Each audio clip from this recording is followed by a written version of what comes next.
السلام عليكم ورحمة الله وبركاته. إن الحمد لله نحمده ونستعينه ونستغفره ونعوذ بالله من شرور أنفسنا ومن سيئات أعمالنا. من يهده الله فلا مضل له ومن يضلل فلا هادي له، وأشهد أن لا إله إلا الله وحده لا شريك له، وأشهد أن محمدا عبده ورسوله. يا أيها الذين آمنوا اتقوا الله حق تقاته ولا تموتن إلا وأنتم مسلمون. يا أيها الناس اتقوا ربكم الذي خلقكم من نفس واحدة وخلق منها زوجها وبث منهما رجالا كثيرا ونساء، واتقوا الله الذي تساءلون به والأرحام إن الله كان عليكم رقيبا. يا أيها الذين آمنوا اتقوا الله وقولوا قولا سديدا يصلح لكم أعمالكم ويغفر لكم ذنوبكم، ومن يطع الله ورسوله فقد فاز فوزا عظيما.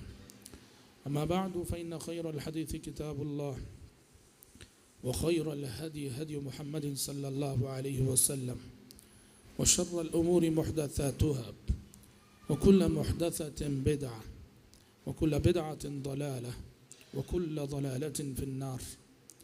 رب اشرح لي صدري ويسر لي أمري واحلل عقدة من لسانی یفقہوا قولی. حضرات، اللہ تعالیٰ کا بے پایہ شکر و احسان ہے کہ جس کی توفیق اور مدد سے ہم سب پچھلے ایک ہفتے سے تذکرہ عشر مبشرہ کے عنوان سے نبی کریم صلی اللہ علیہ وسلم کے ان صحابہ کی سیرتیں سن رہے ہیں جن صحابہ کو آپ صلی اللہ علیہ وسلم نے دنیا ہی میں جنت کی خوشخبری سنائی تھی. حضرت ابو بکر صدیق رضی اللہ عنہ، عمر فاروق رضی اللہ عنہ، ان دونوں کے حالات زندگی پر روشنی ڈالنے کے بعد کل ہم نے حضرت عثمان بن عفان رضی اللہ عنہ کے حالات زندگی بیان فرمائے تھے. حضرت عثمان بن عفان رضی اللہ عنہ کی صفات، ان کے اخلاق، ان کی خلافت اور دوران خلافت ان کی خدمات، یہ سب پہلو کل کے درس میں آئے تھے. اور آج جس نقطے سے میں اپنی بات شروع کرنے جا رہا ہوں وہ جیسا کہ کل میں نے بتایا تھا کہ حضرت عثمان بن عفان رضی اللہ عنہ کی شہادت، یا یوں کہیے کہ وہ بغاوت جو حضرت عثمان بن رضی اللہ عنہ کے دور خلافت میں ہوئی، ان کے خلاف ماحول بنا، اور یہ بغاوت حضرت عثمان بن عفان رضی اللہ عنہ کی شہادت تک جا پہنچی. ایسا کیوں ہوا اور کیوں کر حالات اس رخ پر گئے، بالاختصار میں روشنی ڈالنے کی کوشش کروں گا. تفصیلات تو بہت ہیں. اس سلسلے میں پہلی اور بنیادی بات یہ ہے کہ یہ بات تو طے تھی جو خود حضرت عثمان بھی جانتے تھے کہ مجھے شہید ہونا ہے اور میری موت شہادت کی موت ہوگی، کیونکہ خود پیارے نبی صلی اللہ علیہ وسلم نے اپنی زندگی میں حضرت عثمان بن عفان رضی اللہ عنہ کو ایسے اشارے دے دیے تھے. احد پہاڑ پہ جب چڑھے تھے تو تب بھی فرمایا تھا اثبت احد فإنما علیک نبی وصدیق وشہیدان. اور کل حضرت ابو موسیٰ رضی اللہ عنہ کی حدیث ہم نے سنائی جب وہ ایک باغیچے میں جا کے آپ صلی اللہ علیہ وسلم کا پہرا دے رہے تھے، اور حضرت عثمان آنے پر پیارے نبی نے کہا تھا کہ اس آنے والی شخصیت کو جنت کی بشارت دے دو، مگر کہہ دو کہ یہ ایک امتحان سے گزرنے کے بعد، ایک آزمائش سے گزرنے کے بعد، اشارہ تھا ان کی شہادت کی طرف. اور پھر ام المومنین عائشہ صدیقہ رضی اللہ عنہا کی ایک حدیث آتی ہے. ام المومنین فرماتی ہیں کہ ایک مرتبہ نبی کریم صلی اللہ علیہ وسلم نے مجھ سے کہا کہ میرے صحابہ کو بلاؤ. حضرت عائشہ کہتی ہیں رضی اللہ عنہ، میں نے کہا اللہ کے نبی کیا ابو بکر کو بلاؤں؟ آپ صلی اللہ علیہ وسلم نے فرمایا کہ نہیں. حضرت عائشہ نے پوچھا کہ کیا عمر کو بلاؤں؟ آپ صلی اللہ علیہ وسلم نے کہا کہ نہیں. حضرت عائشہ نے کہا کہ کیا علی کو بلاؤں؟ آپ صلی اللہ علیہ وسلم نے فرمایا کہ نہیں. حضرت عائشہ نے کہا کیا عثمان کو بلاؤں؟ آپ صلی اللہ علیہ وسلم نے فرمایا کہ ہاں عثمان کو بلاؤ. ام المومنین عائشہ صدیقہ رضی اللہ عنہا نے پیارے نبی کے حکم سے حضرت عثمان کو بلا بھیجا. حضرت عثمان آئے. فرماتی ہیں جب حضرت عثمان آئے تو پیارے نبی حضرت عثمان بن عفان رضی اللہ عنہ کو لے کر کنارے ہو گئے، اور میں دیکھتی رہی کہ پیارے نبی صلی اللہ علیہ وسلم عثمان بن عفان رضی اللہ عنہ سے سرگوشی کر رہے تھے اور آہستہ آہستہ سے کوئی بات کہہ رہے تھے، اور جیسے جیسے پیارے نبی بات کیے جا رہے تھے حضرت عثمان کے چہرے کا رنگ بدل رہا تھا. مطلب یہ تھا کہ اس وقت پیارے نبی صلی اللہ علیہ وسلم نے خاص طور پر حضرت عثمان سے اس گفتگو میں آنے والے حالات، آنے والی آزمائشوں اور آنے والے امتحان کے صاف اشارے دے دیے تھے، اور یہی وجہ تھی کہ حضرت عثمان بن عفان رضی اللہ عنہ کا چہرہ بدل رہا تھا اور ان کا رنگ تبدیل ہو رہا تھا. سوال یہ ہے کہ حضرت عثمان بن عفان رضی اللہ عنہ کے زمانے خلافت میں، ان کے آخری سالوں میں ان کے خلاف جو بغاوت کا ماحول بنا، یہ کیوں ہوا اور کیسے ہوا؟ دو بنیادی سبب تھے. اسباب تو کئی ہوں گے، لیکن اگر تجزیہ کیا جائے تو دو بنیادی سبب تھے. ان دو بنیادی اسباب کی بنا حضرت عثمان بن عفان رضی اللہ عنہ سے اس دور میں بغاوت ہوئی، بغاوت کا ماحول بنا. سب سے پہلی بات تو یہ تھی کہ عثمان بن عفان رضی اللہ عنہ فی نفسہ ہی، جیسا کہ بتایا گیا، بڑے نرم مزاج تھے، نرم طبیعت کے تھے، اور یہی نرمی انہوں نے حکومت کی ذمہ داری نبھانے میں بھی اسی نرمی کو ترجیح دی. اپنی رعایا کے ساتھ، اپنی عوام کے ساتھ، لوگوں کے ساتھ نرم روی کا معاملہ کرتے رہے، شفقت کا معاملہ کرتے رہے، محبت کا معاملہ کرتے رہے، جو کہ بہت اچھی بات تھی. مگر اس نرمی کا لوگوں نے غلط فائدہ اٹھایا. جو مفاد پرست تھے، جو دنیا دار تھے، حضرت عثمان بن عفان رضی اللہ عنہ کی نرمی کا انہوں نے غلط فائدہ اٹھایا. اور خصوصاً یہ غور کرنے کی بات یہ بھی تھی کہ حضرت عثمان بن عفان رضی اللہ عنہ کی یہ نرمی حضرت عمر بن خطاب رضی اللہ عنہ کی اس سختی کے بعد آئی تھی کہ جس سختی سے حضرت عمر رضی اللہ عنہ سارے معاملات پہ اپنی گرفت مضبوط رکھے ہوئے تھے. تو حضرت عثمان کے دور میں جب یہ نرم روی کا معاملہ ہوا تو لوگوں نے یہ سمجھا، جو مفاد پرست تھے، غرض پرست تھے، کہ جیسے انہیں کوئی آزادی مل گئی ہو، اور اس طرح یہ لوگ استعمال ہو گئے. ان کو غرض پرستوں نے استعمال کیا، فتنہ پرداز لوگوں نے استعمال کیا. اور کس نے استعمال کیا ان لوگوں کو؟ وہ دوسرا سبب ہے، اور وہ ہے، اور ہم سمجھتے ہیں کہ حضرت عثمان کی شہادت کے پیچھے سب سے بڑا اور بنیادی سبب یہی ہے. وہ ہے مجوسی سازشیں، ایرانی سازشیں، فارسیوں کی سازشیں. ہم بتا چکے حضرت عمر بن خطاب رضی اللہ عنہ کی شہادت کی شکل میں کہ حضرت عمر بن خطاب رضی اللہ عنہ کے زمانے خلافت سے ہی مجوسی سازشوں کا سلسلہ شروع ہو چکا تھا. اسلام کی بڑھتی ہوئی شان و شوکت اور میدان جنگ میں جو مقابلہ نہ کر سکے، انہوں نے یہ ٹھان لی کہ نفاق کے ذریعے منافقانہ کردار ادا کر کے مسلمانوں کے درمیان رہ کر، مسلمانوں کی صفوں میں رہ کر مسلمانوں کو نقصان پہنچائیں گے. اور یہ سازش حضرت عمر کے دور سے شروع ہوئی رضی اللہ عنہ. اور جیسا کہ ہم نے دیکھا کہ حضرت عمر بن خطاب رضی اللہ عنہ کی شہادت ایک مجوسی شخص کے ہاتھوں ہوئی. حضرت عمر بن خطاب رضی اللہ عنہ شہید کر دیے گئے.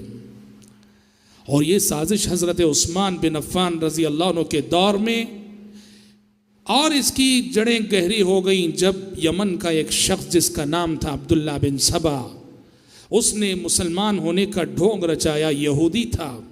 یہودی تھا.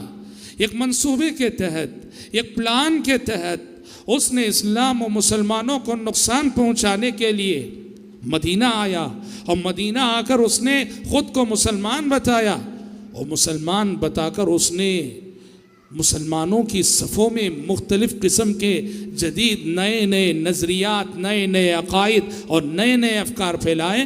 اور عبداللہ بن سبا نے اہل بیت کی محبت کا سہارا لے کر، نبی کریم صلی اللہ علیہ وسلم کے اہل بیت کی محبت کا سہارا لے کر لوگوں کو یہ باور کرانے کی کوشش کی کہ خلافت حضرت علی کا حق تھی، ابو بکر، عمر اور عثمان نے نعوذ باللہ حضرت علی پہ ظلم کیا ہے۔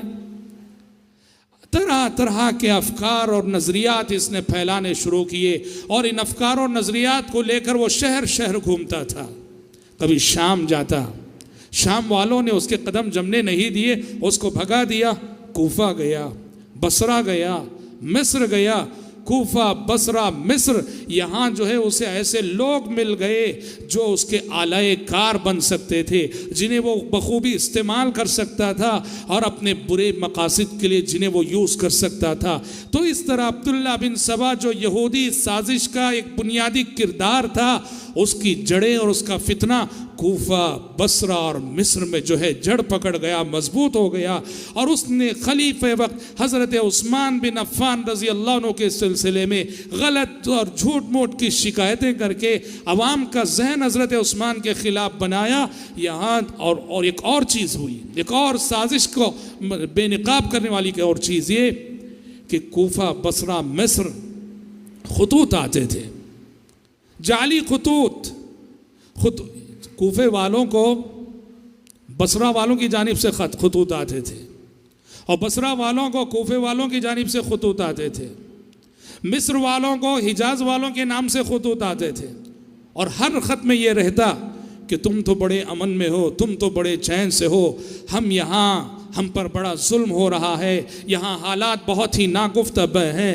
ایسے خطوط ہر شہر کو گئے، حالانکہ یہ خطوط کون لکھ رہا ہے؟ آج کی طرح سے جو ہے وہ کمیونیکیشن کا زمانہ نہ تھا کہ معلوم کیا جا سکتا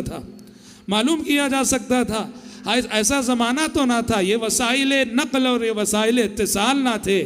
ان خطوط کے ذریعے سے بھی باقاعدہ ماحول بنایا گیا، اور اس طرح یہ ہوا کہ حضرت عثمان بن عفان رضی اللہ عنہ کے خلاف ایک ماحول بنایا گیا، اور اس ماحول کے بننے کے بعد کوفہ، بصرہ اور مصر کے لوگوں نے یہ طے کیا کہ اب عثمان بن عفان سے یہ ڈیمانڈ کرنا چاہیے، مطالبہ کرنا چاہیے کہ خلافت چھوڑ دو اور دوسرے کے حوالے کر دو، تمہیں خلافت کرنے کا کوئی حق نہیں۔ چنانچہ یہ مطالبہ لے کر کوفہ سے ایک فوج روانہ ہوئی، بصرہ سے ایک فوج روانہ ہوئی، مصر سے ایک فوج روانہ ہوئی۔ کوفہ کا سے جو فوج نکلی باغیوں کی، ان کا لیڈر تھا اشتر بن نخعی۔ بصرہ سے جو فوج نکلی باغیوں کی، ان کا لیڈر تھا حکیم بن جبلہ۔ مصر سے جو فوج نکلی باغیوں کی، ان کا لیڈر تھا غافقی بن حرب۔ یہ لوگ آئے، اور آ کر انہوں نے عثمان بن عفان رضی اللہ عنہ سے مدینے میں یہ مطالبہ کیا اور ڈیمانڈ کیا کہ آپ نے یہ غلطیاں کی ہیں، لہٰذا اب آپ کو حکومت اور خلافت کی پہ باقی رہنے کا حق نہیں ہے، آپ کو خلافت سے دستبردار ہو جانا چاہیے۔ اور میں آپ کو بتاؤں، انسان اگر کسی کی دشمنی پہ اتر آئے، کسی سے حسد کرنے پہ اتر آئے، اس کی خوبیاں بھی اس کو خامیاں لگتی ہیں، اپنے دشمن کی خوبیاں بھی خامیاں لگتی ہیں، اپنے مخالف کا حسن بھی اسے عیب لگتا ہے۔ عثمان بن عفان رضی اللہ عنہ سے انہوں نے ان کی جو غلطیاں ذکر کی، آپ نے یہ غلطی کی، یہ غلطی کی، یہ غلطی کی۔ کیا غلطیاں ذکر کی؟ بطور مثال چند ایک، انہوں نے حضرت عثمان سے کہا، آپ کی پہلی غلطی تو یہ کہ جنگ بدر جیسے اہم موقع پہ آپ اسلامی فوج میں شامل نہ رہے، جنگ بدر سے آپ پیچھے رہے، بدر کے موقع پہ آپ نے نبی کریم صلی اللہ علیہ وسلم کی مدد نہ کی۔ دوسرا اعتراض انہوں نے کیا کہ پیارے نبی نے مینا میں 2 رکعت نماز پڑھی، ظہر، عصر، عشاء 2 رکعت پڑھی، اور آپ نے مینا میں پوری 4 رکعت پڑھ کے سنت رسول کی خلاف ورزی کی۔ نام سنت کا لے رہے، حوالہ سنت کا لے رہے، سنت کا حوالہ دینے والا ہر شخص مخلص نہیں ہوا کرتا، سنت رسول کا حوالہ دے رہے اور فتنہ پیدا کرنے کے لیے حضرت عثمان سے کہہ رہے ہیں کہ پیارے نبی نے مینا میں 2 ظہر، عصر اور عشاء کی نماز قصراً پڑھی تھی، 2 پڑھی تھی، اور آپ اپنے زمانے خلافت میں آپ نے 4 پڑھی۔ تیسرا اعتراض یہ کیا کہ حکومت اور خلافت کی ذمہ داریوں کو نبھانے میں آپ نے بہت سارے عہدے اپنے رشتہ داروں کو دیے، رشتہ داروں کو ترجیح دی۔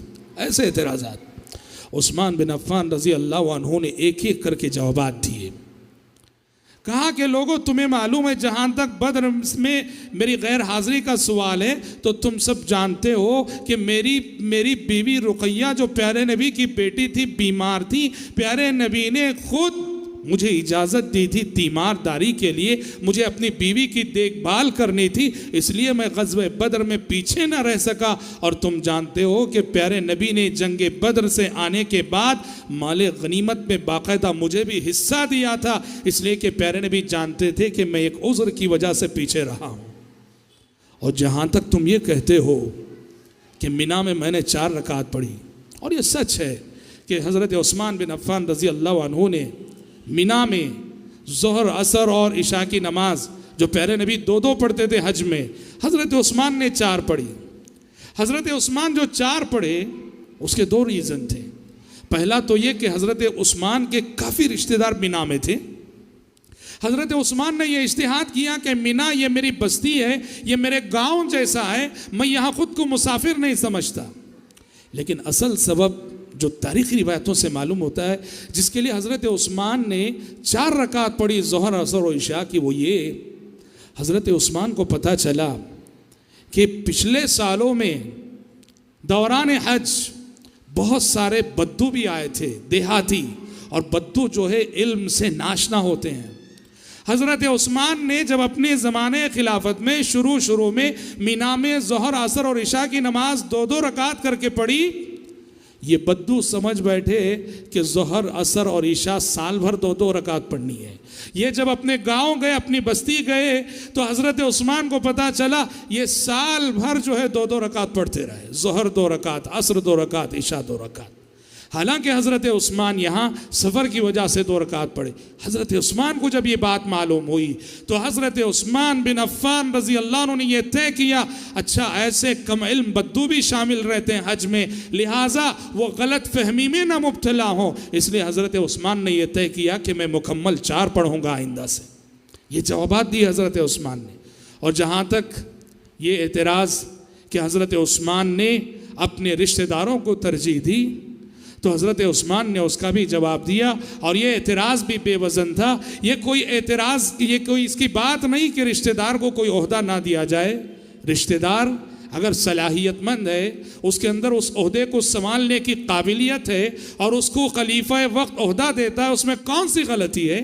حضرت عثمان کے بعد حضرت علی کو دیکھیے، حضرت علی بن ابی طالب رضی اللہ عنہ نے بھی اہم عہدے اپنے خاص رشتہ داروں کو دیے۔ یمن کا عہدہ عبداللہ بن عباس کے حوالے کیا، عبید اللہ بن عباس کو ایک اور مقام کا گورنر بنایا، حضرت عباس کے ایک اور بیٹے کو تیسرے شہر کا گورنر بنایا۔ حضرت اس لیے کہ آدمی اہم عہدے ان لوگوں کو دینا چاہتا ہے جس پر آدمی کو اعتبار ہو، بھروسہ ہو، یہ مجھے اچھی طرح سے سنبھالیں گے۔ اور چونکہ انسان اپنے رشتہ داروں کی صلاحیتوں سے زیادہ واقف ہوتا ہے، اس لیے یقیناً کچھ عہدے رشتہ داروں کے پاس گئے، لیکن اس کا یہ مطلب نہیں کہ اس کو وجہ طعن بنایا جائے۔ بہرحال کہنا یہ ہے کہ یہ سب تو عذر لنگ تھے، وہ اپنی بغاوت کے لیے وجہ جواز پیدا کرنے کے لیے یہ بہانے انہوں نے تلاش کیے تھے اور یہ الزام انہوں نے تراشے تھے، حالانکہ ساری ہی باتیں بے بنیاد تھیں۔ بہرحال وہ ایک مقصد لے کر آئے تھے کہ خلیفہ کو معزول کرنا ہے، خلیفہ کو ہٹانا ہے۔ حضرت عثمان نے لاکھ سمجھایا، مانے نہیں۔ بالآخر ہوا یہ کہ حضرت عثمان کو انہوں نے چاروں طرف سے گھیر لیا۔ حضرت عثمان بن عفان رضی اللہ عنہ اپنے گھر میں بند ہو کر رہ گئے، اپنے گھر میں محصور ہو کر رہ گئے۔ مسجد نبوی پہ ان کا کنٹرول ہو گیا، مسجد نبوی میں یہی خارجی اور یہی باغی نماز پڑھانے لگے، اور خلیفہ وقت حضرت عثمان بن عفان رضی اللہ عنہ کا اپنے گھر سے نکلنا بھی مشکل ہو گیا۔ اور یہ محاصرہ اور یہ گھیرا تقریباً 40 دن رہا، 40 دن تک گھیرے رہے۔ 17 ذی الحج 35 ہجری، ذی الحج کی 17 تاریخ اور 35 ہجری کی بات تھی، یعنی شہادت سے ایک روز پہلے کی بات۔ حضرت عثمان نے جمعرات کا روزہ رکھا تھا رضی اللہ عنہ، جمعرات کا روزہ رکھا، افطار کرنے کے لیے گھر میں پانی بھی میسر نہ تھا، پانی بھی میسر نہ تھا، اور پانی حاصل کرنے کے لیے یہ باغی انہیں گھر سے نکلنے بھی نہیں دے رہے تھے۔ حضرت عثمان اپنے بیوی بچوں کے ساتھ گھر میں محصور تھے۔ ہوا یہ کہ جمعہ کی رات، کل جمعہ ہے تو آج کی رات، جس دن کے حضرت عثمان شہید ہوئے، جمعہ کا دن تھا، ذی الحجہ کی 18 تاریخ تھی 35 ہجری میں۔ جمعہ کی رات حضرت عثمان نے خواب دیکھا۔ تاریخی روایتیں کہتی ہیں خواب میں پیارے نبی صلی اللہ علیہ وسلم حضرت عثمان سے کہہ رہے ہیں کہ عثمان کل تم ہمارے پاس افطار کرو گے، کل تم ہمارے پاس افطار کرو گے۔ یہ خواب دیکھا اور سمجھ گئے حضرت عثمان بن عفان رضی اللہ عنہ کہ اب میری شہادت کی گھڑی قریب آ گئی ہے۔ اور خواب میں چونکہ پیارے نبی نے افطار کی بات کی تھی، حضرت عثمان نے جمعہ کے روز روزہ رکھنے کی نیت کر لی، اور جمعہ کے دن حضرت عثمان بن عفان رضی اللہ عنہ نے روزہ رکھا تھا، جبکہ اس سے پہلے جمعرات کو بھی وہ روزے سے تھے۔ چنانچہ یہ جو باغی اور یہ فسادی چاروں طرف سے گھیرے ہوئے تھے، ان کو اطلاع مل رہی تھی، ان کو خبر مل رہی تھی کہ حضرت عثمان کی مدد کے لیے مختلف علاقوں سے فوجیں آ رہی ہیں، تو انہوں نے مناسب سمجھا کہ نعوذ باللہ ثم نعوذ باللہ کہ ان فوجوں کے آنے سے پہلے ان کا کام تمام کر دینا چاہیے، ان فوجوں کے آنے سے پہلے ان کا کام تمام کر دینا چاہیے۔ چنانچہ یہ باغی، یہ فسادی جو 40 دنوں تک گھیرے رہے، انہوں نے حضرت عثمان کے گھر کا دروازہ پہلے جلایا، پھر زبردستی ان کے گھر میں داخل ہو گئے، اور حضرت عثمان بن عفان رضی اللہ عنہ جو روزے کی حالت میں تلاوت کر رہے تھے، حضرت عثمان پہ تلوار لے کر ٹوٹ پڑے۔ حضرت عثمان پہ جب تلوار سے حملہ ہوا، ان کی بیوی نائلہ آگے بڑھی رضی اللہ عنہ بچانے کے لیے، تو تلوار کی ضرب لگی، حضرت نائلہ کی انگلیاں کٹ گئیں، اور حضرت عثمان بن عفان رضی اللہ عنہ پہ پے در پے اتنی ضربیں لگی کہ حضرت عثمان بن عفان رضی اللہ عنہ نے اسی وقت جام شہادت نوش کر لیا۔ اور اہل علم کہتے ہیں، تاریخی روایتیں ہیں، قرآن پڑھ رہے تھے اور حضرت عثمان پہ جب پہلی ضرب لگی اور ان کے خون کا پہلا چھینٹا جو اڑا، تو قرآن کی جس آیت کے جس لفظ پہ خون کا پہلا چھینٹا جا کے پڑا، وہ لفظ تھا فَسَيَكْفِيكَهُمُ اللَّهُ فَسَيَكْفِيكَهُمُ اللَّهُ، اللہ آپ کے لیے کافی ہے ان لوگوں کی شرارتوں کے مقابلے میں، اللہ آپ کے لیے کافی۔ یہ آیت اللہ نے قرآن مجید میں محمد صلی اللہ علیہ وسلم سے فرمائی تھی، سورہ بقرہ پہلے پارے کی آیت ہے، اور حضرت عثمان اس وقت پڑھ رہے تھے، خون کا پہلا چھینٹا اس آیت کے اس لفظ پہ گرا، فَسَيَكْفِيكَهُمُ اللَّهُ، اللہ آپ کے لیے کافی ہے۔ چنانچہ صحابہ اور تابعین کہا کرتے تھے، ہم نے دیکھا کہ حضرت عثمان بن عفان کی شہادت اور قتل میں جو بھی شریک رہے، کسی کا انجام اچھا نہ رہا، آخرت کا جو انجام ہے سو ہے، دنیا ہی میں عبرتناک موت سب کی بھی مختلف حوالوں اور مختلف بہانوں سے۔ اور کیوں نہ ہو کہ نبی کریم صلی اللہ علیہ وسلم کے داماد جو ذو النورین تھے رضی اللہ عنہ وارضاہ، داماد رسول کو مظلومیت کے عالم میں انہوں نے شہید کیا، اس سے بڑا ظلم کیا ہو سکتا ہے، اس سے بڑا ستم کیا ہو سکتا ہے۔ یہاں بھائیوں دو سوالات ہیں۔ ایک سوال جو ہر سننے والے اور پڑھنے والے کے ذہن میں پیدا ہوتا وہ یہ ہے، کیا سبب تھا اور کیا وجہ تھی کہ حضرت عثمان رضی اللہ عنہ دستبردار نہ ہوئے؟ جب فتنہ اتنا بڑھ رہا تھا اور ان لوگوں کا ڈیمانڈ یہی تھا کہ خلافت چھوڑ دو، بہتر تھا کہ حضرت عثمان خلافت چھوڑ دیتے، کیوں نہیں چھوڑے؟ یہ سوال پیدا ہوتا ہے۔ حضرت عثمان بن عفان رضی اللہ عنہ نے خلافت نہیں چھوڑی، کیوں نہیں چھوڑی؟ اس لیے کہ پیارے نبی کی وصیت تھی ان کو، پیارے نبی نے اپنی زندگی میں یہ وصیت فرمائی تھی۔ چنانچہ حدیث کے الفاظ میں آپ نے یہ فرمایا تھا، عثمان اللہ تعالیٰ تمہیں ایک قمیص پہنانے والا ہے، اللہ تعالیٰ تمہیں ایک قمیص پہنانے والا ہے، کچھ لوگ چاہیں گے کہ تم اپنی وہ قمیص اتار دو، کچھ لوگ چاہیں گے کہ تم اپنی وہ قمیص اتار دو، ہوشیار وہ قمیص کبھی اتارنا مت۔ اشارہ تھا کہ اللہ تمہیں خلافت دینے والا ہے، کچھ لوگ چاہیں گے کہ تم وہ خلافت چھوڑ دو، چھوڑنا مت۔ سوال یہ ہے کہ نہ چھوڑنے کی جو وصیت پیارے نبی نے فرمائی اس کے پیچھے حکمت کیا تھی؟ اس کے پیچھے حکمت یہ تھی کہ اگر ان کے ڈیمانڈ اور مطالبے پہ حضرت عثمان خلافت چھوڑ دیتے تو یہ خلافت کے عہدے کا وقار باقی نہ رہتا اور یہ عہدہ کھلواڑ بن جاتا. بعد میں آنے والی نسلیں جب من میں آتا خلیفہ سے کہتی چھوڑ کے اترو ہٹو. پیارے نبی نے چاہا کہ خلافت کا جو عہدہ ہے، یہ جو ذمہ داری ہے، خلیفہ کی جان جائے مگر خلافت کا جو عہدہ ہے اس کا وقار باقی رہے. اس لیے کہ خلیفہ کا وقار باقی رہے گا، مسلمانوں کے حالات درست رہیں گے اور اس کا اثر جو ہے غیروں پہ بھی پڑے گا. خلافت اور خلیفہ کا وقار اگر دلوں سے ختم ہو جائے تو پھر بہت سارے فتنے جنم لیتے ہیں. تو لہٰذا اہون البلیتین اخف الضررین، جب ہمارے سامنے دو نقصان ہوتے ہیں، ایک بڑا نقصان ایک چھوٹا نقصان، تو شریعت کہتی ہے بڑے نقصان سے بچنے کے لیے چھوٹے نقصان کو گلے لگا لو. دو نقصان ہو تمہارے سامنے، ایک بڑا نقصان ایک چھوٹا نقصان ہے، اور صورتحال یہ ہے دونوں میں سے کسی ایک کو اپنانا ہی ہے. تو بڑے نقصان سے بچنے کے لیے چھوٹے نقصان کو گلے لگا لو.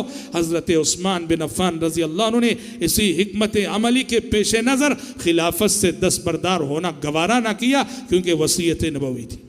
اور حضرات دوسرا سوال جو اس موقع سے ہر ایک کے ذہن میں پیدا ہوگا وہ یہ کہ حضرت عثمان کو جب گھیر لیا گیا تھا تو مدینے میں جو صحابہ تھے انہوں نے مدد کیوں نہیں کی؟ وہ کیوں نہیں آگے آئے؟ حضرات دو باتیں اس حوالے سے. پہلی بات تو یہ ہے کہ اس وقت مدینے کے رہنے والے بڑے بڑے صحابہ، حتیٰ کہ امہات المومنین ازواج مطہرات، یہ حج کے دن تھے، سب مکے میں تھے، مدینے میں نہیں تھے. حج کے ایام تھے، ذی الحج کا مہینہ تھا. سب جو ہے کوئی سوچا نہیں تھا کہ یہ معاملہ اتنا بڑھ جائے گا اور یہ بغاوت یہ شکل اختیار کوئی سوچا بھی نہ تھا. بڑے بڑے صحابہ حج پہ گئے ہوئے تھے، مکے میں تھے. اور جو مدینے میں جو صحابہ تھے، مدینے میں رہنے والے صحابہ نے بارہا کوشش کی حضرت عثمان سے مل کر ملاقات کر کے حضرت عثمان سے مدد کی پیشکش کی. ہم آپ کی مدد کے لیے آئیں گے، فوج لے کر آئیں گے، ایک فوج کی شکل میں ان سے لڑیں گے. اس پیشکش میں جو ہے اہل بیت بھی آگے. حضرت عثمان کو جا کر بات کرنے والوں میں، سمجھانے والوں میں جو نام آتے ہیں ان میں خود اہل بیت میں سے حضرت حسن کا نام آتا ہے، حسن بن علی رضی اللہ عنہ. لیکن قربان جائیے حضرت عثمان کے اس ایثار پر. حضرت عثمان بن عفان رضی اللہ عنہ نے نہیں چاہا کہ مسلمانوں کی تلواریں مسلمانوں پر چلیں، خون خرابہ ہو، جنگ کا ماحول ہو. انہوں نے کہا جان جائے گی تو تنہا میرے اکیلے کی جان جائے گی. میں نہیں چاہتا کہ مسلمانوں کے درمیان فتنے کا ماحول پیدا ہو، جنگ کی صورتحال پیدا ہو. جس صحابی نے بھی آ کے مدد کی پیشکش کی، حضرت عثمان نے ان سے معذرت کی اور صبر کرنے کی تلقین کی. تو بات ایسی نہیں کہ صحابہ نے مدد نہیں کی یا بے یارو مددگار چھوڑ دیا، ہرگز نہیں. صحابہ تڑپ اٹھے. حضرت علی رضی اللہ عنہ جیسے صحابی لعنت کرتے تھے ان باغیوں پر، ان فسادیوں پر، ان قاتلوں پر جو حضرت عثمان بن عفان رضی اللہ تعالیٰ عنہ کی شہادت کا سبب بنے تھے. تو بہرحال حضرات یہ حضرت عثمان کا صبر تھا، یہ ایثار تھا کہ انہوں نے مسلمانوں کی جانوں کی تحفظ کی خاطر اپنی جان کا نذرانہ پیش کر دیا. وہ چاہتے تو کہہ سکتے تھے کہ میری جان کی حفاظت کے لیے ان لوگوں پہ حملے کرو. نتیجہ کیا ہوتا؟ مسلمانوں کی تلواریں مسلمانوں پہ چل پڑتی اور پتہ نہیں کتنا جانی نقصان ہوتا. حضرت عثمان نے یہ سب گوارا نہ کیا. بڑے وسیع الظرف صحابی تھے، صبر و تحمل والے صحابی تھے، ایثار اور قربانی کا جذبہ رکھنے والے صحابی تھے. اور انہوں نے قیامت تک آنے والے حکمرانوں کو یہ وہ سبق دے دیا انہوں نے کہ خلیفہ کی جان، حکمران کی جان اپنی رعایا کی جان کے برابر ہوتی ہے. ایسا نہیں کہ خلیفہ کی جان ہو تو زیادہ قیمتی، رعایا کی جان ہو تو وہ سستی، ہرگز ایسا نہیں. بڑے سبق ہیں حضرت عثمان بن عفان رضی اللہ تعالیٰ عنہ کی اس شہادت کے پیچھے. بہرحال یہ بالاختصار میں نے حضرت عثمان رضی اللہ عنہ کے خلاف جو بغاوت ہوئی اس کا منظرنامہ آپ کے کے سامنے پیش کرنے کی کوشش کی ہے. کتب تاریخ میں بڑی تفصیلی بحث اس سلسلے میں آتی ہے. مزید آپ کتب تاریخ کا مراجعہ کیجئے، آپ کو اس سلسلے میں تفصیلات ملیں گی. رضی اللہ عنہ و ارضاہ، یہ تیسرے جلیل القدر صحابی تھے، عشرہ مبشرہ میں جن کا تیسرا نمبر آتا ہے، جنہیں اللہ کے نبی صلی اللہ علیہ وسلم نے دنیا ہی میں جنت کی خوشخبری سنائی. حضرات، چوتھی شخصیت عثمان بن عفان رضی اللہ عنہ کے بعد خلیفہ رابع، چوتھے خلیفہ حضرت علی بن ابی طالب رضی اللہ عنہ، جو آپ صلی اللہ علیہ وسلم کے چچا زاد بھائی بھی تھے اور آپ صلی اللہ علیہ وسلم کے داماد بھی تھے. علی بن ابی طالب رضی اللہ عنہ، آپ کی ولادت بعثت سے 10 سال پہلے ہوئی. بعثت سے 10 سال پہلے ہونے کا مطلب یہ ہے کہ آپ صلی اللہ علیہ وسلم کو نبوت ملنے سے 10 سال پہلے پیدا ہوئے. آپ کو معلوم ہے کہ حضرت ابو بکر صدیق رضی اللہ عنہ، حضرت عمر، حضرت عثمان، ان سب کی ولادت کا حساب عام الفیل سے لگایا جاتا ہے. ابرہہ کے ہاتھیوں کا جو واقعہ پیش ہے، کیونکہ ان سب کی ولادت اس سال اس حادثے سے قریب ہوئی تھی. حضرت علی، جیسے کہ کل ہم نے بتایا تھا، اسی بنیاد پر حضرت عثمان کو ترجیح دی گئی تھی حضرت علی پر خلافت میں، کہ عمر کے اعتبار سے بہت تفاوت ہے. حضرت عثمان عمر میں بہت بڑے تھے اور حضرت علی عمر میں بہت چھوٹے تھے. تو اس طرح گویا حضرت علی کو اگر دیکھا جائے عمر کے اعتبار سے پیارے نبی سے 30 سال چھوٹے تھے. وہ 30 سال چھوٹے تھے آپ صلی اللہ علیہ وسلم سے.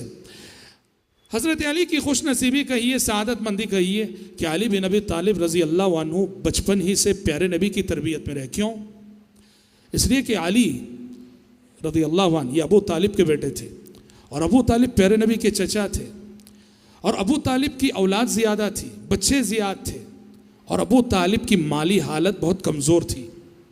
تو آپ صلی اللہ علیہ وسلم کی نبوت سے پہلے کا واقعہ ہے کہ پیارے نبی نے اپنے ایک دوسرے چچا عباس سے کہا کہ عباس، چچا ابو طالب کی حالت بہت نازک ہے، اولاد و کثیر العیال ہے اور ان کی مالی حالت بہت کمزور ہے، کیا ہی اچھا ہوگا کہ ہم اور آپ ان کے ایک ایک بچے کو اپنی پرورش میں لیں، اس طرح ان کا بوجھ ہلکا کریں گے. چنانچہ دونوں گئے، دونوں نے درخواست کی.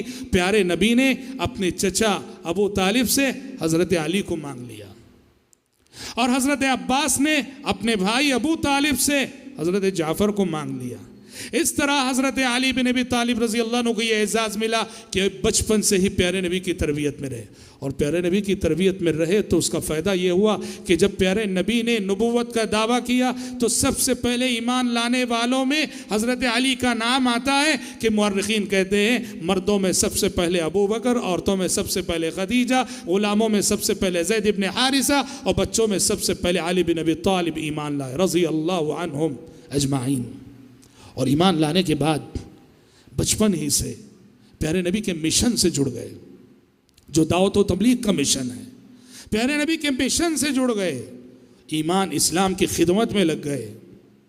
حضرت علی کا یہ رول ہمیں وہاں نظر آتا ہے جب مکی زندگی کے ابتدائی دور میں صحابی رسول ابو ذر غفاری رضی اللہ عنہ پیارے نبی کے بارے میں جب انہیں معلوم ہوا، پیارے نبی کے بارے میں انہوں نے سنا ایک نبی آئے ہیں، وہ جو ہے مکے کے باہر بنو غفار میں رہتے تھے، بنو غفار کے قبیلے کے فرد تھے. ابو ذر مکہ آئے پیارے نبی کے بارے میں معلوم کرنے کے لیے، اور وہ جانتے تھے حالات نازک تھے. ابو ذر مکے ہی میں حرم کے اندر رہتے تھے، اور کس سے پوچھنا ہے نبی کے بارے میں انہیں سمجھ میں نہیں آ رہا تھا، کسی سے نہیں پوچھ رہے تھے، کوئی ان کی مہمان نوازی کرنے والا نہ تھا. 40 دن زمزم پی کر زندہ رہے صرف حضرت ابو ذر. آخر حضرت علی نے انہیں پہچانا. حضرت علی روزینہ دیکھا کرتے تھے یہ کون اجنبی ہے جو روزینہ صبح سے شام تک حرم میں نظر آتا ہے، کسی سے بات نہیں کرتا. حضرت علی نے گفتگو کی، پتہ چلا کہ یہ ابو ذر ہیں جو بنو غفار کے فرد ہیں، اور یہ محمد صلی اللہ علیہ وسلم سے ملنے کے لیے آئے ہیں، جو کہ آپ صلی اللہ علیہ وسلم سے ملاقات کے لیے آئے ہیں. حضرت علی نے ابو ذر کو سمجھایا کہ حالات یہاں درست نہیں ہیں، ٹھیک نہیں ہے، میں تمہیں محمد صلی اللہ علیہ وسلم سے ملاؤں گا، میرے ساتھ ساتھ چلنا، میرے پیچھے پیچھے چلنا. اگر میں کوئی خطرہ دیکھوں گا تو یوں کھڑ جاؤں گا جیسے میں پیشاب کر رہا ہوں، سمجھ جانا کہ یہاں کوئی خطرہ ہے، تم آگے بڑھ جانا، میرے ساتھ رکنا مت۔ بہرحال کسی طرح حضرت علی ابو ذر غفاری رضی اللہ عنہ کو لے گئے، پیارے نبی سے ملاقات کروائی، پیارے نبی نے اسلام کی دعوت دی، ابو ذر غفاری رضی اللہ عنہ مشرف با اسلام ہو گئے۔ اس طرح ابو ذر غفاری کو پیارے نبی سے ملانے میں علی بن ابی طالب رضی اللہ عنہ نے اپنی کم سنی میں اپنا کردار ادا کیا۔ اور حضرات کردار کی اگر بات کریں تو حضرت علی کی ایک بہت بڑی قربانی کہیے، ان کی ہمت کہیے، ان کی جرأت کہیے، ان کی شجاعت کہیے، ان کی جوانمردی کہیے کہ ہجرت کی رات جب مشرکین مکہ پیارے نبی کو چاروں طرف سے گھیرے ہوئے تھے، یہ سمجھ کر کہ محمد جیسے ہی گھر سے نکلیں گے ہم سب ایک ساتھ جو ہے ٹوٹ پڑیں گے اور حملہ کر دیں گے، پیارے نبی نے اس رات اپنے بستر پر حضرت علی کو سلایا تھا، اپنے بستر پر حضرت علی کو سلایا تھا اور حضرت علی کے حوالے لوگوں کی امانتیں کی۔ دیکھو لوگ مکے والے دشمن بھی تھے آپ کے اور امانتیں آپ کے پاس لا کے رکھتے تھے، چونکہ پیارے نبی اب مکے سے نکل کے مدینہ جا رہے تھے، اس لیے آپ نے حضرت علی کو یہ ذمہ داری دی کہ میرے جانے کے بعد یہ لوگوں کی امانتیں ان کے حوالے کر دینا۔ حضرت علی اس رات پیارے نبی کے بستر پہ سوئے، جو یقیناً موت کا مقابلہ کرنے کے مترادف تھا۔ صبح جب آپ صلی اللہ علیہ وسلم رات جا چکے، اللہ نے انہیں اندھا کر دیا، پیارے نبی ان کے درمیان سے نکلے اور صبح جب دروازہ کھلا اور حضرت علی کو انہوں نے محمد صلی اللہ علیہ وسلم کے بستر پہ پایا، حضرت علی کو پوچھا کہاں گئے محمد؟ حضرت علی نے کہا مجھے خبر نہیں۔ حضرت علی کو پکڑ لیا، نکالا، مارا اور لے گئے بیت اللہ میں، کچھ پریشان کیا اور اس کے بعد چھوڑ دیے۔ بہرحال حضرت علی کی بہت بڑی منقبت، اس نازک اور خطرے کے موقع پہ انہوں نے آپ صلی اللہ علیہ وسلم کے بستر پہ سونا گوارا کیا اور آپ صلی اللہ علیہ وسلم کی امانتیں جن کی تھیں وہ امانتیں حضرت علی رضی اللہ عنہ نے پیارے نبی کی ہجرت کے بعد امانت مستحقین تک پہنچائی۔ حضرت علی بن ابی طالب رضی اللہ عنہ کی شخصیت بڑی فضیلتوں والی شخصیت ہے، بڑی منقبتوں والی شخصیت ہے۔ پیارے نبی نے ایک حدیث میں فرمایا حضرت علی سے مخاطب ہو کر، لا يحبك الا مؤمن ولا يبغضك الا منافق، کہا کہ علی تم سے محبت کرنے والا مومن ہے اور تم سے بغض رکھنے والا منافق ہے۔ بہت بڑی بات ہے، علی کی محبت ایمان کا حصہ ہے، اور صرف علی نہیں تمام صحابہ کی محبت۔ پیارے نبی نے فرمایا آیت المؤمن حب الانصار و آیت المنافق بغض الانصار، مومن کی علامت ہے کہ اسے انصار سے محبت ہوتی ہے، منافق کی علامت ہے کہ اسے انصار سے چڑ ہوتا ہے اور انصار سے جو نفرت ہوتی ہے۔ تو خاص طور پہ آپ نے حضرت علی سے بھی فرمایا لا يحبك الا مؤمن ولا يبغضك الا منافق، منافق ہے وہ جو تم سے نفرت کرے علی، اور مومن ہے وہ جو تم سے محبت کرے علی۔ اور حضرت علی بن ابی طالب رضی اللہ عنہ کی بہت بڑی فضیلت یہ ہے کہ پیارے نبی نے اپنی زبان سے گواہی دی کہ حضرت علی اللہ اور اس کے رسول سے سچی محبت کرتے ہیں اور اللہ اور اس کے رسول بھی علی سے محبت کرتے ہیں۔ جب آپ نے خیبر کے دن جنگ خیبر ہو رہی تھی، ایک قلعہ تھا جس کا نام تھا حصن ناعم، یہ قلعہ یہودیوں کا فتح نہیں ہو رہا تھا، کئی فوجیں آپ صلی اللہ علیہ وسلم نے بھیجی، قلعہ فتح نہ ہوا۔ اس وقت آپ نے فرمایا تھا ایک شام غداً لأعطی الرأیۃ رجلا یحب اللہ ورسولہ ویحبہ اللہ ورسولہ، آپ نے فرمایا تھا کہ کل صبح میں اسلامی فوج کا جھنڈا ایک ایسے شخص کے ہاتھ میں دینے والا ہوں جو اللہ اور اس کے رسول سے سچی محبت کرتا ہے اور اللہ اور اس کے رسول بھی اس سے سچی محبت کرتے ہیں۔ صحابہ کہتے ہیں کہ سچ کہیں اس رات ہمیں نیند نہیں آئی، اس شوق میں کون خوش نصیب ہے وہ جسے صبح آپ صلی اللہ علیہ وسلم آواز دیں گے، کیونکہ اللہ کے نبی ضمانت دے چکے ہیں کہ آج صبح میں جس کا نام لوں گا وہ اللہ اور اس کے رسول سے سچی محبت کرتا ہے اور اللہ اور اس کے رسول اس سے محبت کرتے ہیں۔ نیند نہیں آئی صحابہ کو، صبح ہوئی تو آپ نے کہا این علی، این علی، علی کہاں ہے؟ لوگوں نے بتایا کہ انہیں آشوب چشم لائق ہے، آنکھ بیمار ہے، آشوب چشم لائق ہے۔ آپ نے کہا بلا لاؤ انہیں، بلائے گئے۔ پیارے نبی صلی اللہ علیہ وسلم نے اپنا لعاب نکالا اور لعاب حضرت علی کی آنکھوں میں لگایا، آنکھ ایسے درست ہو گئی جیسے کبھی کچھ نہ ہوا ہو، اور آپ نے حضرت علی کے ہاتھ میں جھنڈا تھمایا اور بھیجا جاؤ اس قلعے کو فتح کر کے آنا، اور نصیحت کی کہ فواللہ لَأَن يَهْدِيَ اللَّهُ بِكَ رَجُلًا وَاحِدًا خَيْرٌ لَكَ مِنْ حُمُرِ النَّعَمِ۔ علی یاد رکھو، اللہ تعالیٰ تمہارے ذریعے سے ایک شخص کو بھی ہدایت دے دے تو تمہارے لیے کئی سرخ اونٹوں سے بہتر ہے. کیا مطلب ہے؟ بھیج رہے ہیں جنگ کرنے کے لیے اور نصیحت کر رہے ہیں دعوت و تبلیغ کی. جنگ کا مقصد دعوت ہوتا ہے, دعوت و تبلیغ. تو اصل مقصد ہے دعوت و تبلیغ کہ لوگوں تک اللہ کا پیغام پہنچے. اس لیے آپ صلی اللہ علیہ وسلم اپنے کسی بھی کمانڈر کو وصیت کرتے تھے جنگ شروع کرنے سے پہلے اسلام کی دعوت دینا, سامنے والے کو دعوت دو, تبلیغ کرو, وہ مان لیتا ہے تو رک جاؤ. تو حضرت علی کی یہ فضیلت تھی کہ آپ صلی اللہ علیہ وسلم نے جھنڈا ان کے ہاتھوں تھمایا اور جیسے پیارے نبی صلی اللہ علیہ وسلم نے بات فرمائی ویسے حضرت علی کے ہاتھوں خلافت ہوا.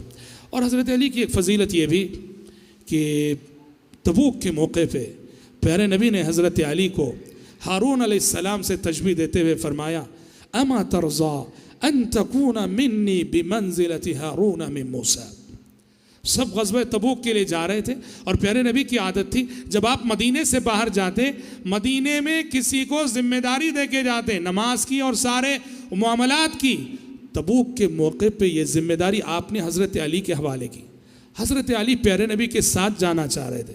حضرت علی نے کہا اللہ کے نبی آپ مجھے عورتوں اور بچوں کے ساتھ چھوڑ کے جا رہے ہیں. تب پیارے نبی نے فرمایا کہ نہیں علی, آج میں تمہیں چھوڑ کے جا رہا ہوں یہاں کس لیے؟ تاکہ تم آج وہ کردار ادا کرو جو کردار ہارون علیہ السلام نے اس وقت ادا کیا تھا جب موسیٰ علیہ السلام 40 دن کے لیے طور پہ گئے تھے.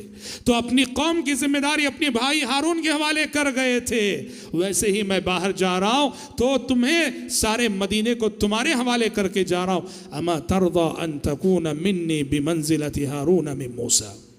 حضرات علی بن ابی طالب رضی اللہ عنہ صفات اور اخلاق کے اعتبار سے دیکھو بڑے زاہد قسم کے صحابی تھے, بڑے عبادت گزار صحابی تھے. ہمیشہ ان کی تصور میں آخرت اور جنت و جہنم ہوا کرتی تھی. امام بخاری رحمۃ اللہ علیہ نے صحیح بخاری میں حضرت علی کے حوالے سے نقل کیا ہے کس طرح اپنے آپ کو دنیا کے دھوکے سے بچاتے تھے. ایک مرتبہ حضرت علی دنیا سے مخاطب ہو کے کہنے لگے, کہہ رہے ہیں حضرت علی اور دنیا سے مخاطب ہو کے کہہ رہے ہیں, لگتا ہے ان کے دل میں دنیا کا کوئی خیال آیا, دنیا کی محبت کا کوئی تصور آیا. دنیا سے مخاطب ہو کے فرمانے لگے غری غیری, غری غیری, اے دنیا جا, مجھے تو دھوکہ نہیں دے سکتی, کسی اور کو دھوکہ دے. میں نے تو تجھے طلاق بتہ دے دی ہے. طلاق بتہ تیسری طلاق کو بولتے ہیں جس کے بعد میاں بیوی مل ہی نہیں سکتے. ہاں تو کہا کہ غری غیری, میں نے تجھے طلاق بتہ دے دی ہے, دھوکہ کسی اور کو دے, میں تیرے دھوکے میں آنے والا نہیں. اور کبھی کبھی نصیحت کرتے ہوئے فرمایا کرتے تھے ارتحلت الدنیا مدبرہ وارتحلت الآخرة مقبلہ وَلِكُلِّ وَاحِدٍ مِّنْهُمَا بَنُونَ فَكُونُوا مِنْ أَبْنَاءِ الْآخِرَةِ وَلَا تَكُونُوا مِنْ أَبْنَاءِ الدُّنْيَا. کہا کرتے تھے لوگوں دنیا پیٹ پھیر کر جا رہی ہے اور آخرت تمہارے سامنے آ رہی ہے, اور دنیا اور آخرت دونوں کے چاہنے والے زمین پر موجود ہیں. تم آخرت کے چاہنے والے بن جاؤ, دنیا کے پرستار اور دنیا کے عاشق نہ بنو. نصیحت کرتے تھے. بڑے عبادت گزار صحابی تھے. تسبیح فاطمی ہم سب جانتے ہیں. حضرت فاطمہ کو پیارے نبی نے جب وہ چکی پیستے ہاتھ میں زخم نکل آئے تھے, چھالے نکل آئے تھے, غلام لینے کے لیے آئیں, نوکر اور خادم لینے کے لیے آئیں پیارے نبی کے پاس. پیارے نبی نے فاطمہ سے فرمایا تھا کہ بیٹا ان غلاموں اور نوکروں کے مستحق تم سے زیادہ میرے غریب صحابہ ہیں, اور رہی تمہاری یہ تھکان تو میں تمہیں نسخہ بتاتا ہوں کہ ہر روز سونے سے پہلے 33 دفعہ سبحان اللہ, 33 دفعہ الحمدللہ اور 34 دفعہ اللہ اکبر پڑھ لیا کرو. چونکہ پیارے نبی نے یہ تسبیح فاطمہ رضی اللہ عنہ کو سکھائی, اس لیے سونے کے وقت اس تسبیح کو تسبیح فاطمی کہا جاتا ہے. حضرت فاطمہ کو یہ تسبیح آپ نے سکھائی. حضرت علی اس کی بڑی پابندی کرتے تھے, شوہر تھے فاطمہ کے رضی اللہ عنہما. اتنی پابندی کرتے تھے حضرت علی رضی اللہ عنہ. کل ہم بتائیں گے صفین کے حالات, جنگ صفین کیسا نازک موقع, جب غلط فہمیوں کی بنیاد پر صحابہ کے مقابلے میں آ گئے تھے. صحابہ کی تلواریں صحابہ کے خلاف بے نیام ہو گئی تھی. کل جیسا ہم روشنی ڈالیں گے. حضرت علی سے کسی نے پوچھا, بڑی ٹینشنوں والی رات تھی, ایسی رات اللہ اکبر, حضرت علی کے سر پہ ایسے ٹینشن سوار تھے. کسی نے حضرت علی سے پوچھا کیا صفین کی رات بھی آپ نے وہ تسبیح پڑھی تھی؟ حضرت علی نے کہا صفین کی رات بھی وہ تسبیح میں نے نہیں چھوڑی۔ اللہ اکبر۔ یہ ہے ہم ذرا تھکتے ہیں تو ہمارے معاملات میں فرق آ جاتا ہے۔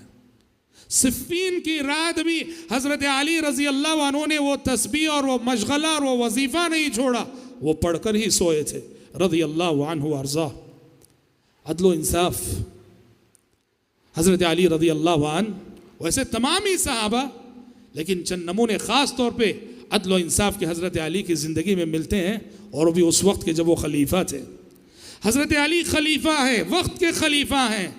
حضرت علی کی زرہ جنگی لباس ہے لوہے کا، حضرت علی کی ایک زرہ گم ہو گئی، اور بعد میں حضرت علی نے دیکھا کہ وہ زرہ ایک کرسچن اور نصرانی کے پاس ہے۔ حضرت علی نے اس کرسچن سے کہا کہ وہ میری زرہ ہے، مجھے دے دو۔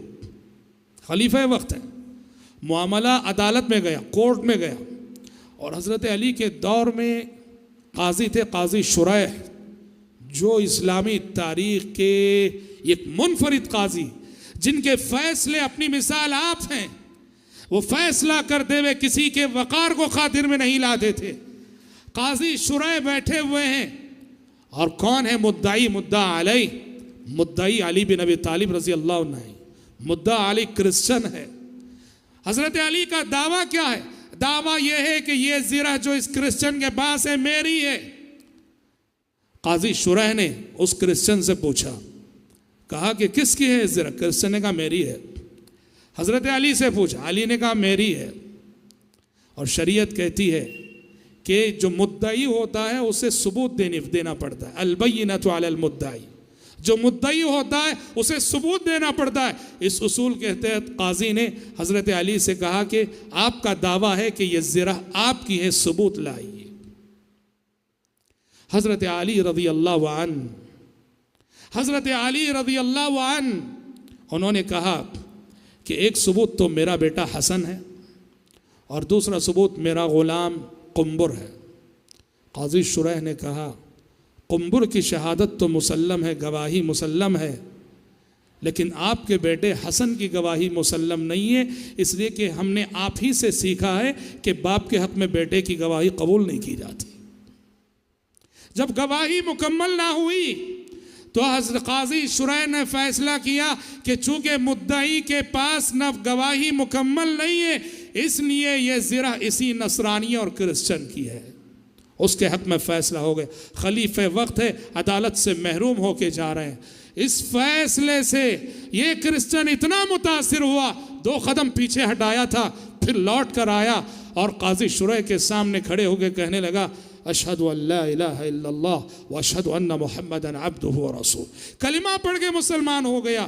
کہا کہ یہ کیسا انصاف ہے کہ خلیفہ وقت محروم ہو کے جا رہا ہے اور سبحان اللہ مجھے مل رہا ہے۔ کلمہ پڑھ لیا، مسلمان ہو گیا، اور حضرت علی سے اس نے معذرت چاہتے ہوئے کہا یہ زرہ آپ ہی کی ہے، لے لیجئے۔ حضرت علی اس کے قبول اسلام سے متاثر ہو کے کہا یہ میری جانب سے تمہارے لیے ہدیہ ہے، تم ہی رکھ لو۔ اللہ اکبر، کتنی بڑی بات ہے۔ یہ خلافت راشدہ میں عدل و انصاف کے اعلیٰ اخلاق و کردار کے سے نمونے واللہ آپ کو صرف خلافت راشدہ ہی میں ملیں گے۔ بڑے فقیہ تھے حضرت علی، مسائل کی سمجھ بڑی گہرائی کے ساتھ مسائل پر نظر ڈالتے تھے، استدلال اور استنباط کی بلا کی صلاحیت تھی۔ ایک واقعہ حضرت عمر کے دور میں ہوا۔ واقعہ یہ، ایک عورت کی شادی ہوئی اور صرف 6 مہینے میں بچہ پیدا ہو گیا۔ 6 مہینے میں بچہ پیدا ہو گیا۔ معاملہ حضرت عمر کے پاس آیا۔ لڑکا، اس کا شوہر بھی، گھر والے بھی شک کرنے لگے کہ شادی کے صرف 6 مہینے بعد اولاد ہو رہی ہے، ہم سمجھتے ہیں کہ یہ ناجائز اولاد ہے۔ معاملہ حضرت عمر کے پاس آیا۔ حضرت عمر نے بھی کافی غور و خوض کرنے کے بعد حضرت عمر بھی اسی نتیجے پر پہنچے کہ شاید یہ ولد الزنا ہے، یہ زنا کی اولاد ہے۔ شادی کے 6 مہینے بعد بچہ پیدا ہونے کے کوئی امکان تو نہیں ہے۔ بات چل رہی تھی اس کو سزا دینے کی، اس پہ حد جاری کرنے کی۔ حضرت عمر کی مجلس شورا میں حضرت علی بھی تھے۔ علی رضی اللہ عنہ نے کہا کہ امیر المومنین، قرآن کی روح سے شادی کے بعد 6 مہینے میں بھی اولاد ہو سکتی ہے۔ حضرت عمر نے کہا کیسے؟ حضرت علی نے کہا کہ دیکھیے اللہ تعالیٰ فرماتا ہے کہ رضاعت کی کل مدت 2 سال ہے. والوالدات يرضعن اولادهن حولين كاملين لمن اراد ان يطيع. رضاعت کسے بولتے ہیں؟ ماں اپنے بچے کو جو دودھ پلاتی ہے. قرآن کہتا ہے کوئی ماں اگر اپنے بچے کی مدت رضاعت مکمل کرنا چاہتی ہے تو زیادہ سے زیادہ مدت دودھ پلانے کی 2 سال ہے. اور 2 سال کا مطلب کیا ہوا؟ 24 مہینے. ایک طرف اس آیت کو سامنے رکھیے اور قرآن ایک دوسرے مقام پہ کہتا ہے ماں کے احسانات کا ذکر کرتے ہوئے وَحَمْلُهُ وَفِصَالُهُ 30 شَهْرًا وَحَمْلُهُ وَفِصَالُهُ 30 شَهْرًا کہ دودھ چھڑائی ماں کے حمل کی مدت اور دودھ چھڑائی کی مدت 30 مہینے ہوتی ہے. قرآن میں ہے دودھ چھڑائی کی مدت یعنی رضاعت کی مدت اور حمل کی مدت 30 مہینے ہوتی ہے. وَحَمْلُهُ وَفِصَالُهُ 30 شَهْرًا. حضرت علی نے کہا امیر المومنین اگر اس آیت کی روشنی میں مدت رضاعت 24 مہینے اگر ہم لے لیں مکمل 2 سال تو اس آیت میں دیکھیے بقیہ جو 6 مہینے بچتے ہیں وہ حمل کی مدت ہے. یہ آیت بتاتی ہے کہ 6 مہینے میں بھی ولادت ہو سکتی ہے, 6 مہینے میں بھی ڈیلیوری ہو سکتی ہے. حضرت عمر بن خطاب رضی اللہ عنہ حضرت علی کے اس فقاہت اور ان کے استنباط اور استدلال کی تصویب اس کے قائل ہو کر رہے. حضرت علی نے عجیب استدلال کیا قرآن مجید کی آیت سے کہ جب قرآن کہتا ہے کہ حمل اور رضاعت دونوں کی مدت 30 مہینے ہے, 30 مہینے میں اگر رضاعت کے 24 مہینے نکال لیے جائیں تو 6 مہینے حمل کے ہوتے ہیں. اس طرح 6 مہینے میں بھی ولادت ہو سکتی ہے. حضرت علی کے اندر قضا کی بڑی صلاحیت ہے. قضا کہتے ہیں جھگڑوں کے درمیان, جھگڑا کرنے والوں کے درمیان فیصلہ کرنا. پیارے نبی نے حضرت علی کو یمن بھیجا تھا, قاضی بنا کے بھیجا تھا. یمن بھیجا, قاضی بنا کے بھیجا. یمن میں ایک عجیب و غریب مسئلہ پیش آیا اور اس کو حضرت علی نے اپنی دور اندیشی سے کیسے حل کیا.